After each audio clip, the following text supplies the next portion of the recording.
ஆன்மீக நண்பர்கள் அனைவருக்கும் வணக்கம். ஓம் ஸ்ரீ மகா பெரியவா திருவடிகள் சரணம். நாம் இன்னைக்கு இந்த வீடியோவில் என்ன பார்க்க போகிறோம் அப்படின்னா, வெறும் 7 நாட்களில் கடன் தொல்லையிலிருந்து விடுபட்டு வீட்டில் பணம் சேரும். நாம் செய்ய வேண்டியது என்னன்னு தெரிஞ்சுக்கிறதுக்கு முன்னாடி இது வரைக்கும் நம்ம சேனலை சப்ஸ்கிரைப் பண்ணாதவங்க சப்ஸ்கிரைப் பண்ணிக்கோங்க. இந்த வீடியோ பிடிச்சிருந்துச்சுன்னா ஒரு லைக்கும் கொடுத்துருங்க. வாங்க இப்போ நம்ம வீடியோக்குள்ளே போகலாம். கடன் வாங்கக்கூடாது என்று தான் அனைவரும் நினைப்பாங்க. எனினும் ஏதேதோ காரணத்துக்காக கடன் வாங்க தான் வேண்டியுள்ளது. அது காலப்போக்கில் பெரிதாகி தீரவே தீராத பெரும் சுமையாகிவிடும். என்ன செய்தாலும் ஒரு பக்கம் கடன் பெருகி கொண்டே போகுது அப்படிங்கிறதான் பலரது கவலை. ஒரு பக்கம் கடன் வாங்கி மறுபக்கம் கடனை அடைத்து இப்படி எல்லா பக்கமும் கடனை பெருகி கொண்டே தான் போகுது.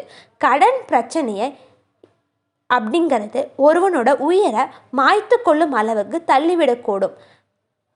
நம்மளோட பிறவியே ஒரு கடன் தான். ஒவ்வொருவரும் ஏதாவது ஒரு காரணத்துக்காக கடன் வாங்கியிருக்கிறாங்க. அந்த கடனை திரும்ப செலுத்த முடியாமல் திணறி போய் விடுறாங்க. கழுத்தை நெரிக்கிற கடன் பிரச்சனையில் இருந்து விடுபட என்ன பரிகாரம் செய்யலாம் அப்படிங்கிறத இந்த குறிப்பில் நம்ம விளக்கமாக பார்க்கலாம்.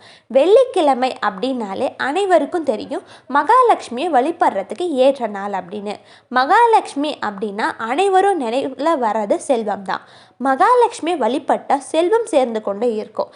அதனால் வெள்ளிக்கிழமையில் வீட்டிலேயே மகாலட்சுமியோட அருளை முழுமையை எப்படி பெறுறது அப்படின்னு பார்க்கலாம். இந்த வழிபாட்டுக்கு நன்கு மணமான பன்னீர் ரோஜா மட்டும் பயன்படுத்தணும். வேறு ரோஜா பூக்களை பயன்படுத்தக்கூடாது. இந்த வழிபாட்டை நம்ம கோவிலுக்கு சென்று தான் செய்ய வேண்டும். ஒருவேளை கோவிலுக்கு செல்ல முடியாத நிலை ஏற்பட்டால் நம்முடைய வீட்டிலேயே செய்யலாம். பெண்கள் மாதவிடாய் காலங்களில் இந்த வழிபாட்டை செய்யக்கூடாது. வெள்ளிக்கிழமை மகாலட்சுமி தாயாரோட கோவிலுக்கு போகிறவங்க நீங்கள் செல்லும்போது 7 பன்னீர் ரோஜா பூக்களை எடுத்துட்டு போங்க. உங்களுக்கு இருக்கும் பண பிரச்சனையோ அல்லது உங்களுக்கு யாராவது பணம் தர வேண்டி இருக்குமோ, பண தேவைகள் அல்லது பண பிரச்சனைகள் ஏதாவது இருந்தால் அதனை மகாலட்சுமி தாயார் முன்னாடி வச்சு மனதார வேண்டுங்க.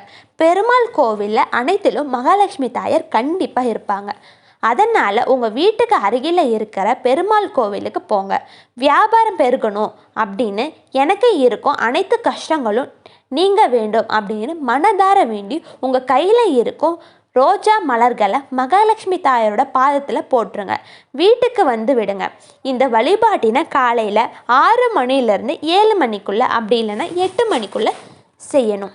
இந்த வழிபாட்டை தொடர்ந்து 7 வெள்ளிக்கிழமை நீங்கள் செஞ்சு வந்தீங்கன்னா வீட்டில் மகிழ்ச்சியான செல்வ நிறைவு ஏற்படும். பெண்களால் தொடர்ந்து 7 வாரங்கள் செய்ய முடியலை அப்படின்னா அடுத்த வெள்ளிக்கிழமை கணக்கில் எடுத்துக்கோங்க. கோவிலுக்கு செல்ல முடியாதவங்க வீட்டிலேயே மகாலட்சுமி தாயாரோட புகைப்படத்துக்கு முன்பாக உட்கார்ந்து உங்களோட பிரச்சனைகள் அனைத்தையும் முன் வச்சு மனதார வேண்டி இந்த மலர்களை வைங்க. இது மிக எளிய பரிகாரம் தான். இதனை நீங்கள் தொடர்ந்து செஞ்சு வந்தீங்கன்னா உங்கள் வீட்டில் ஏற்படும் மாற்றங்களை நீங்களே பார்க்கலாம். ஹரஹர சங்கர ஜெய ஜெயசங்கர. ஹரஹர சங்கர ஜெய ஜெயசங்கர. அனைவருக்கும் நன்றி.